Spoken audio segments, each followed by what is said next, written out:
Medusa. I post stuff on the internet. I occasionally do reviews and things like that for my own YouTube channel, which has been under a bit of a hiatus lately, but I promise I will be doing that again soon. I live in Pennsylvania. I'm originally from Virginia though. I only moved here a handful of years ago. I have kind of collected VHS my entire life. When I was a kid, my dad had a lot of VHS tapes, so they've always kind of just been a staple for me. When I was a kid though, it wasn't called collecting, it was just, these are movies that I own, and I own these movies. After my dad died, his VHS tapes just kind of became my VHS tapes, and so part of my collection and my love for the medium is inherited.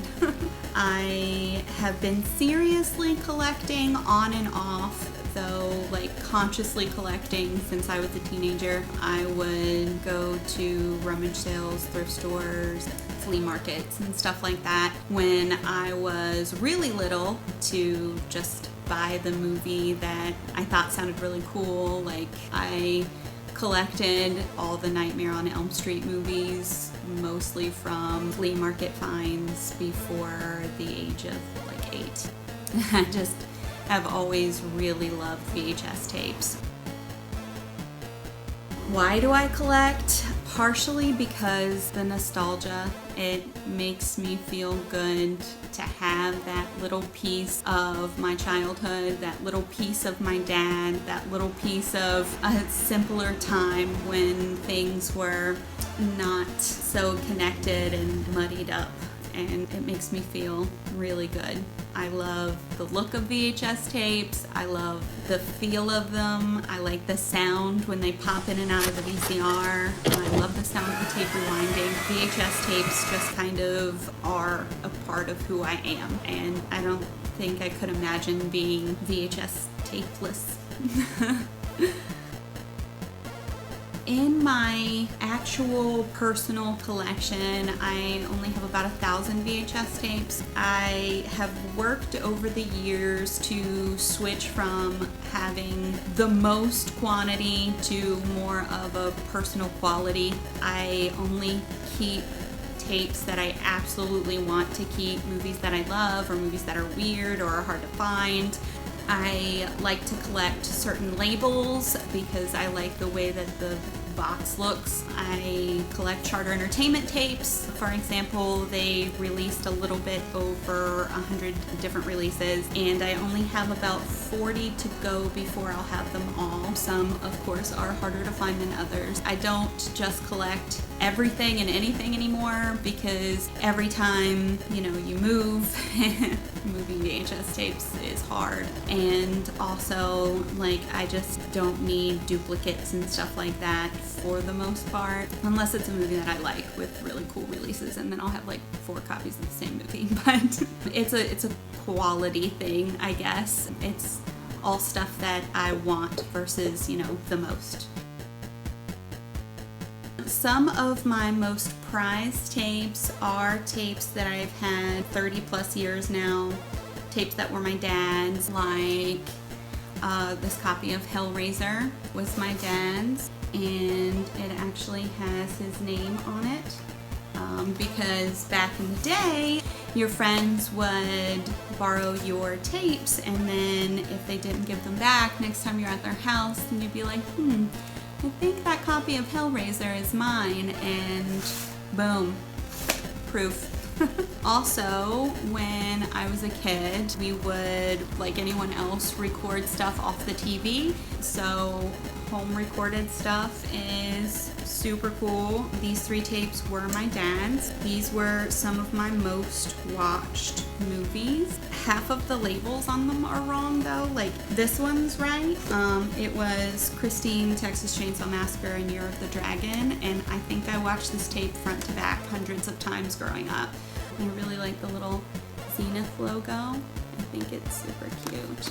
But then like this tape is just like labeled so wrong. It says it's Like Father, Like Son, which is true, but then Dark Side and I Was a Teenage Vampire. And actually the two movies on this tape after Like Father, Like Son are Forever Evil and I Was a Teenage Zombie.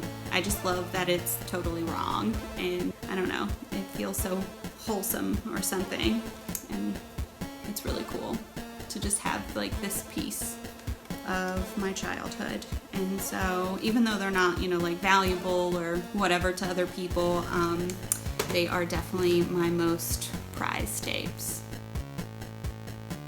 My rarest tapes, I think lately with the kind of rise of popularity, what even is rare anymore? I feel like from a collector standpoint, the definition of rare is constantly being modified. I do have, thanks to my friend Chase for sending me the TZ video copy, all 3 of these releases of pieces, which I absolutely love, love, love, love. And then these 2 are pretty rare. Vector Video only released 2 movies, so I do have both of these, which is really awesome. They're really bad, really awful movies, but I found Death in Hollywood at a rummage sale. I think I paid like $0.25 for it like 15 years ago, and then a couple years ago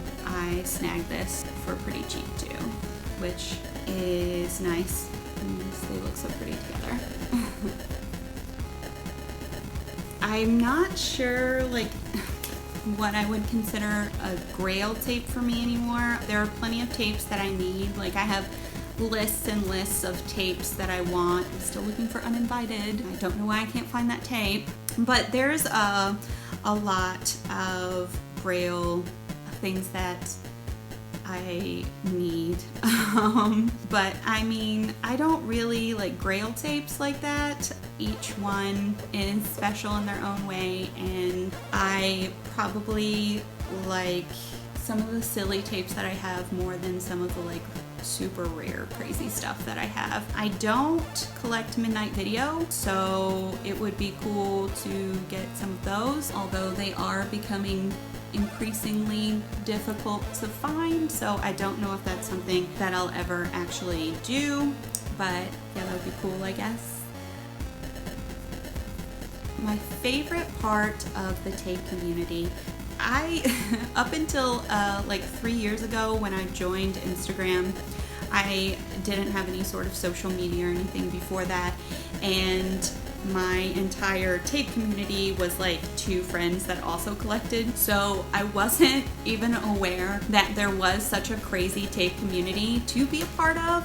So since being introduced to that, I am so thankful that I did hop on Instagram and kind of start meeting these people, because I've met some really amazing, genuine people and reconnected with people from my past as well. I think that the community that we've created with, you know, VHS Fest and swaps and severed and all of those things that pop off for us VHS collectors are special and so important, because it really allows us to talk about tapes and get new tapes and trade tapes, and it's something that I thought was dying, and it turns out it's just got a whole new life now, and it's just really special and really cool to be a part of something so interesting and weird, and I love that.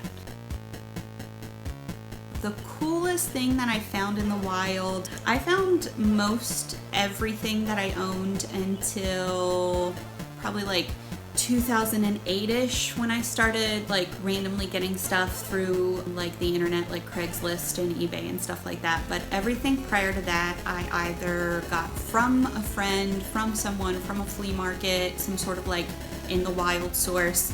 So I found a copy of Night Ripper once, I think for like $1 at a thrift store. And I recently, well, I had it for like 15-ish years, and I actually recently sold it for like 200 times what I paid for it. And I found a sweet copy of Gorgon video release of Bay of Blood. I actually traded that to my friend Chase, who is my favorite person to trade with because his collection's insane, and we've been friends since we were teenagers. Yeah, I actually found that copy of Bay of Blood at a video store that was switching over to just completely DVD. Unfortunately, that was an exciting and short period, I think, for a lot of us collectors. This particular one was so tiny. It was like in one of those like shopping mall strip type of things. And they had a sign outside that just said, you know, selling the last of our VHS or something like that. So I went in, and it was just like this single cart of VHS that the store still had, and on it was that copy of Bay of Blood and some like other like cool horror stuff that I picked up with it. It was a lucky random find. I think my entire bill for a stack of VHS tapes was like $10. So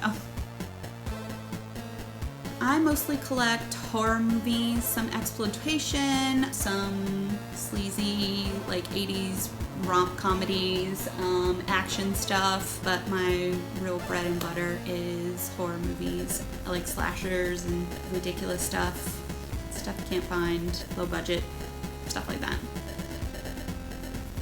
My newest tape is Spookies, actually. I recently snagged this off of a fellow collector on Instagram.